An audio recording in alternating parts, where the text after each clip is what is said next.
भविष्य की एक भयंकर रात थी जब ओबरॉय हाउस के ऊपर काली घटाएं मंडरा रही थीं। हवाओं में अजीब सी बेचैनी थी, जैसे किसी तूफान के आने की दस्तक हो। और उसी घड़ी में एक ऐसा तूफान वाकई आने वाला था जो पूरे ओबरॉय परिवार की जिंदगी को झकझोर देने वाला था। क्योंकि उस दिन की शाम को जब नीलम अपने कमरे में अकेली बैठी हुई थी, चिंताओं में डूबी, ऋषि और लक्ष्मी के रिश्ते को लेकर खुद को कोसती हुई, तभी अचानक बिजली चमकी और कमरे की लाइट चली गई और उस अंधेरे में एक परछाई चुपके से खिड़की के रास्ते कमरे में दाखिल हुई। वो कोई और नहीं बल्कि मलिष्का थी, जिसकी आंखों में पागलपन था, होठों पर एक वहशी मुस्कान और हाथ में बेहोशी की स्प्रे। क्योंकि मलिष्का अब किसी भी हाल में नीलम को रास्ते से हटाना चाहती थी ताकि वो ऋषि को हमेशा के लिए पा सके और लक्ष्मी को नीचा दिखा सके। और मलिष्का ने बड़ी चालाकी से पीछे से नीलम के मुंह पर कपड़ा रख दिया, जिससे वो कुछ ही सेकंड में बेहोश हो गई। और फिर मलिष्का ने उसे अपने गुंडों की मदद से एक काले रंग की वैन में डाल दिया और किसी अज्ञात जगह पर ले गई, जहां उसने पहले से ही एक गुप्त अड्डा बना रखा था। उधर ओबरॉय हवेली में जब नौकरों ने देखा कि नीलम अपने कमरे में नहीं है, तो पहले उन्होंने सोचा कि वो पूजा घर में होंगी या गार्डन में टहल रही होंगी। लेकिन आधे घंटे बाद भी जब नीलम कहीं नहीं मिली तो धीरे धीरे पूरे घर में सनसनी फैल गई। सब लोग एक दूसरे को देखने लगे। करिश्मा ने घबराकर ऋषि को फोन किया, जो ऑफिस में था। ऋषि ने सुनते ही अपनी कुर्सी से उठकर चिल्लाया, क्या मां गायब हैं? और तुरंत भागता हुआ घर पहुंचा, जहां लक्ष्मी पहले से ही परेशान होकर मंदिर में मां दुर्गा से प्रार्थना कर रही थी कि कुछ अनहोनी ना हो। लेकिन ऋषि के घर आते ही उसकी आंखों में डर था।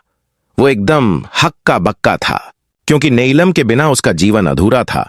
भले ही उनके बीच रिश्ते में खटास थी, लेकिन वो अपनी मां से बहुत प्यार करता था। और उसने पुलिस को कॉल किया। पुलिस आई, लेकिन उन्होंने कहा कि अभी 24 घंटे नहीं हुए, इसलिए कोई कार्रवाई नहीं हो सकती। लेकिन लक्ष्मी ने तब तक हार नहीं मानी और उसने खुद अपने सूत्रों से छानबीन शुरू कर दी। उसने सबसे पहले नीलम के कमरे की तलाशी ली, जहां उसे खिड़की के पास एक अजीब सी सुगंध मिली, कुछ ऐसा जो सामान्य नहीं था। और तभी लक्ष्मी को याद आया कि मलिष्का पहले भी ऐसे ही किसी स्प्रे का इस्तेमाल कर चुकी है, जब उसने लक्ष्मी को बेहोश करने की कोशिश की थी। लक्ष्मी का दिल कांप उठा। क्या मलिष्का ने कुछ किया है?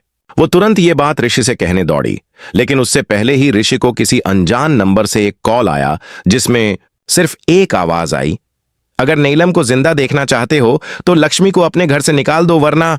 और कॉल कट गया। ऋषि का चेहरा सफेद पड़ेडीडीएच गया। वो समझ गया कि यह मामला सिर्फ अपहरण का नहीं बल्कि कोई गहरी साजिश है।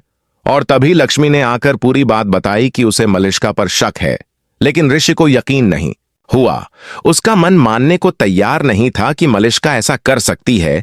लेकिन जब आयुष ने आकर बताया कि मलिष्का पिछले 2 दिनों से घर नहीं आई और उसका फोन भी स्विच ऑफ है, तो धीरे धीरे सबकी आंखें खुलने लगीं। उधर मलिष्का एक सुनसान बंगले में नीलम को बांध कर रखे हुए थी। उसकी आंखों पर पट्टी थी और मुंह पर पट्टी बंधी थी ताकि वो आवाज ना निकाल सके। और मलिष्का बार बार हंसते हुए कह रही थी, अब देखो नीलम आंटी, कैसे मैं आपकी लक्ष्मी को ऋषि की जिंदगी से निकाल बाहर करती हूं। आपने मुझे कभी पसंद नहीं किया, लेकिन अब देखना मैं आपको और आपकी बहू को कैसे एक साथ मिटा देती हूं। वो एकदम पागल हो चुकी थी। उसका चेहरा क्रूरता से चमक रहा था और नीलम ने जब जोर से हाथ हिलाया तो उसकी चूड़ी की आवाज सुनकर एक गार्ड अंदर आया और उसे डांट कर चला गया। लेकिन उस चूड़ी की आवाज ने मलिष्का को सावधान कर दिया और उसने नीलम को धमकी दी कि अगर उसने ज्यादा नाटक किया तो उसकी जान को खतरा होगा। इधर ओबरॉय हाउस में ऋषि, आयुष, लक्ष्मी और करिश्मा मिलकर हर जगह नीलम को ढूंढने की कोशिश कर रहे थे। उन्होंने सीसीटीवी फुटेज चेक किया, लेकिन वहां कोई सुराग नहीं मिला, क्योंकि मलिष्का ने पूरी तैयारी के साथ सब कैमरे बंद कर दिए थे। लेकिन एक पुराना गार्ड जो उस दिन की ड्यूटी पर था, उसने बताया कि उसने एक काली गाड़ी जाते हुए देखी थी, जिसमें शायद कोई बेहोश महिला थी और उस गाड़ी का नंबर उसे याद था। लक्ष्मी ने तुरंत वो नंबर ट्रैक करवाया और पता चला कि वो गाड़ी किसी पुराने गोदाम के रजिस्ट्रेशन पर है, जो अब इस्तेमाल नहीं होता।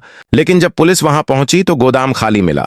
और तभी लक्ष्मी को याद आया कि मलिष्का की एक पुरानी दोस्त सिमी कभी उसी जगह के पास रहती थी और लक्ष्मी ने चालाकी से सिमी को फोन किया और बातों ही बातों में पूछा कि क्या मलिष्का उसके पास है। सिमी ने पहले इनकार किया, लेकिन जब लक्ष्मी ने कहा कि पुलिस सब रिकॉर्डिंग रख रही है तो सिमी डर गई और बता दिया कि मलिष्का पिछले 2 दिनों से एक सुनसान बंगले में रह रही है जो शहर से बाहर है।